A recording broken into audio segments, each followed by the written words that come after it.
A political earthquake has struck the heart of Britain. Prime Minister Keir Starmer, once hailed as a beacon of integrity, now finds himself ensnared in a scandal that has left the nation in shock.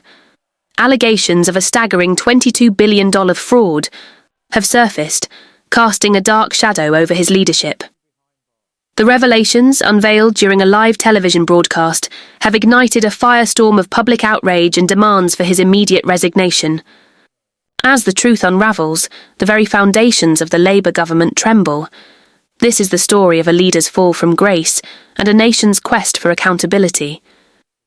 The nation watched in disbelief as a live television broadcast exposed a financial debacle of unprecedented proportions. Detailed reports revealed that under Prime Minister Keir Starmer's administration, a colossal $22 billion had been mismanaged, leading to what experts are now calling one of the most significant fiscal oversights in recent history. The broadcast highlighted a series of questionable financial decisions, including the acceptance of over $100,000 in gifts from donors, notably Labour peer Lord Wahid Ali. These revelations have not only tarnished Starmer's image, but have also raised serious questions about the ethical standards within his administration. The immediate aftermath saw a surge of public indignation. Citizens took to the streets, demanding transparency and accountability. Social media platforms were inundated with calls for Starmer's resignation, with hashtags like #Starmer Resign trending nationwide. Political commentators and opposition leaders seized the moment, criticising the Prime Minister for his alleged role in the financial mismanagement and for betraying the public's trust. Within the corridors of power, the atmosphere was tense. Members of Parliament, including those from Starmer's own party, expressed their dismay. Rosie Duffield, a Labour MP, publicly resigned, citing the hypocrisy, sleaze and nepotism that had permeated the party's leadership. In her resignation letter, she condemned the administration's actions, stating, "The sleaze, nepotism and apparent avarice are off the scale." As the scandal continues to unfold, the nation's eyes remain fixed on Downing Street. The question on everyone's lips: can Keir Starmer weather this storm, or is this the beginning of the end for his premiership? Note: the subsequent sections will delve deeper into the intricacies of the scandal, exploring the internal dynamics of the Labour Party, the public's response, and the potential implications for the UK's political landscape. As the shockwaves of the $22 billion fraud scandal ripped through Westminster, the pressure on Keir Starmer has escalated into a political inferno. What began as a routine budget oversight audit has now turned into a catastrophic embarrassment for Labour's leadership. Senior civil servants who were once fiercely loyal are now whispering in hushed tones about resignations and cover-ups. More disturbing still, documents released during a live parliamentary session indicate that the misappropriated funds were not only hidden in obscure government departments, but were also disguised under the names of development grants and climate initiatives. These financial black holes, designed to be difficult to trace, were reportedly approved under Starmer's direct oversight or with his knowledge. Whistleblowers who previously feared retaliation are now stepping forward, encouraged by the growing demand for accountability, revealing an intricate web of deception that implicates more than just a few rogue officials. As journalists scramble for answers and political commentators dissect every word from the explosive House of Commons session, Labour's PR machinery appears overwhelmed. Starmer's silence in the immediate aftermath has been deafening, prompting further questions about his role in the scandal. When he did finally speak, his statement was vague, filled with bureaucratic jargon and hollow promises of an internal review. But the public is no longer interested in another carefully worded press release. They want answers, they want action, and most of all, they want justice. Tory MPs have pounced on the opportunity to demand an emergency inquiry, while members of Starmer's own party have been noticeably absent from media appearances, clearly distancing themselves from a leader who is rapidly becoming toxic. Several high-profile Labour figures are reportedly considering submitting letters of no confidence, signalling a potential leadership challenge if the situation continues to deteriorate. The fraud scandal is not just a political issue, it's a moral one.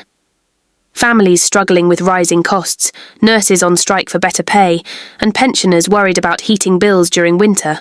All of them now know that 22 billion was quietly siphoned away under a government that claimed to fight for fairness and equality.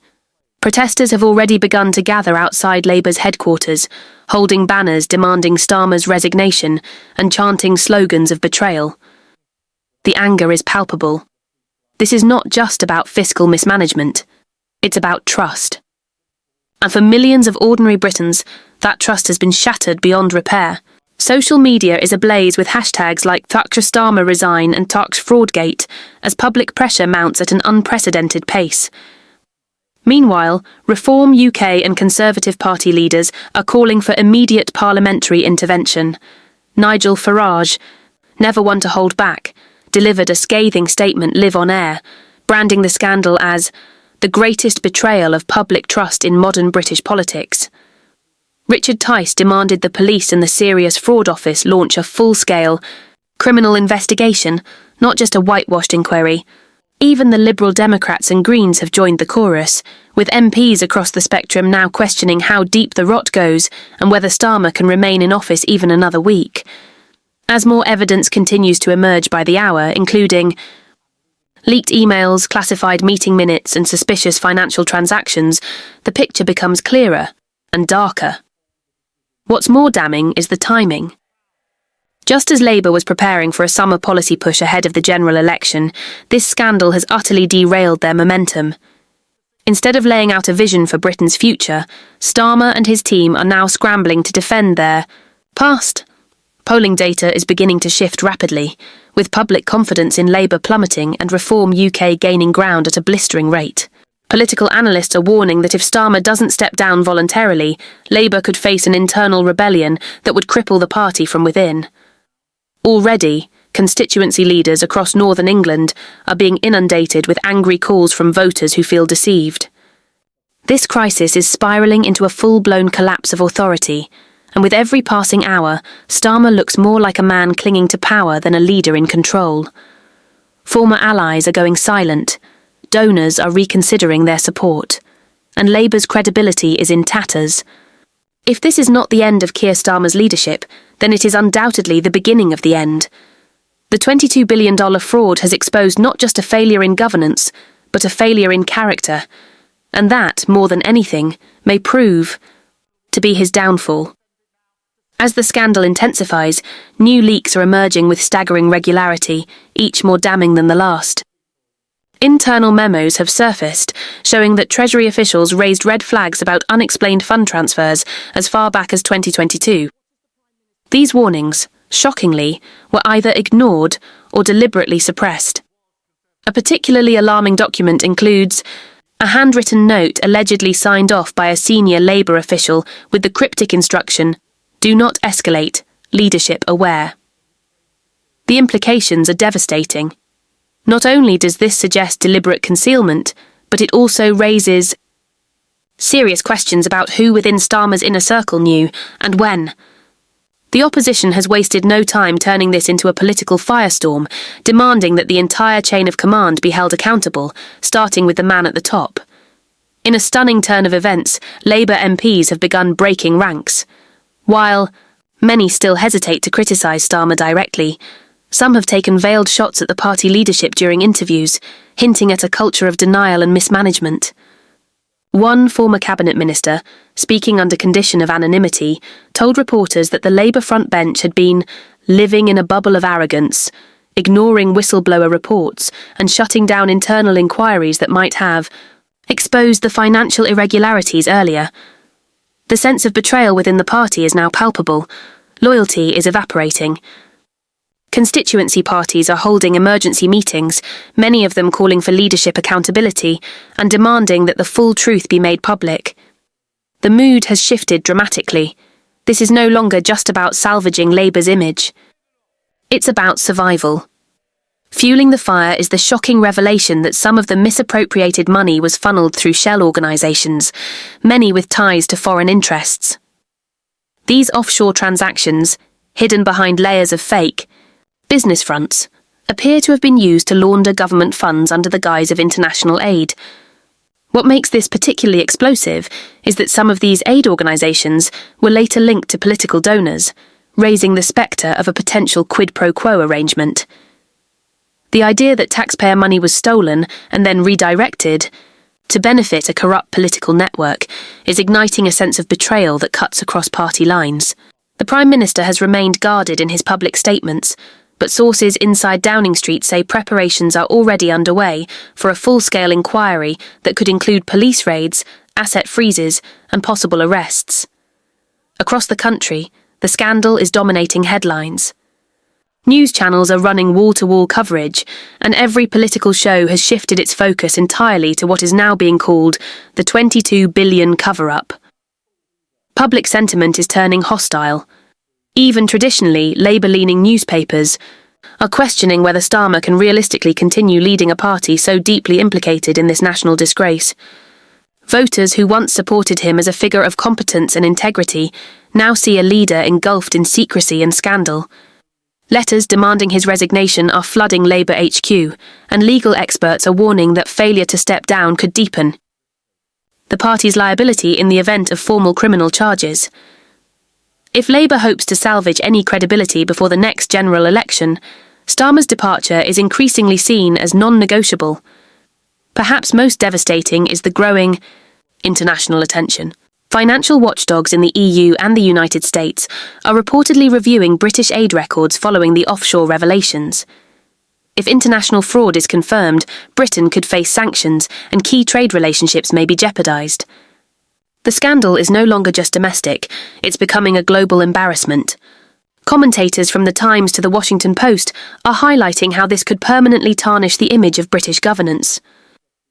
And the impact on Labour is already being felt in local elections, where early data suggests a sharp collapse in support, particularly in swing constituencies.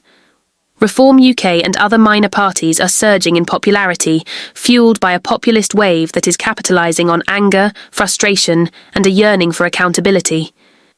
Meanwhile, back in Parliament, a motion of no confidence is being drafted. If enough MPs back it, Starmer could be forced into a leadership contest within days. Several former leadership contenders are reportedly already preparing their teams, quietly holding meetings and making calls. The atmosphere inside Labour's Westminster offices is one of dread and panic. Staffers are clearing emails, backing up files, and preparing for potential investigations. Starmer himself has gone into seclusion, appearing only briefly for a hastily arranged press briefing in which he offered no clear answers, only vague assurances of cooperation. But at this point, no assurance will suffice, not while $22 billion remains unaccounted for, and a nation watches, stunned and furious. The stakes could not be higher. Starmer's refusal to resign now risks plunging the Labour Party into a constitutional and political crisis. Faith in the system is eroding by the hour. If arrests are made, and they involve sitting MPs or party officials, Labour may be permanently branded as a party of corruption and deceit. The next few days will be critical. Either Starmer steps down, allowing a new leader to attempt to rebuild trust, or he clings to power, dragging the entire party down with him. One thing is certain. Britain has never witnessed a scandal of this magnitude unfold so quickly, so dramatically, and so dangerously.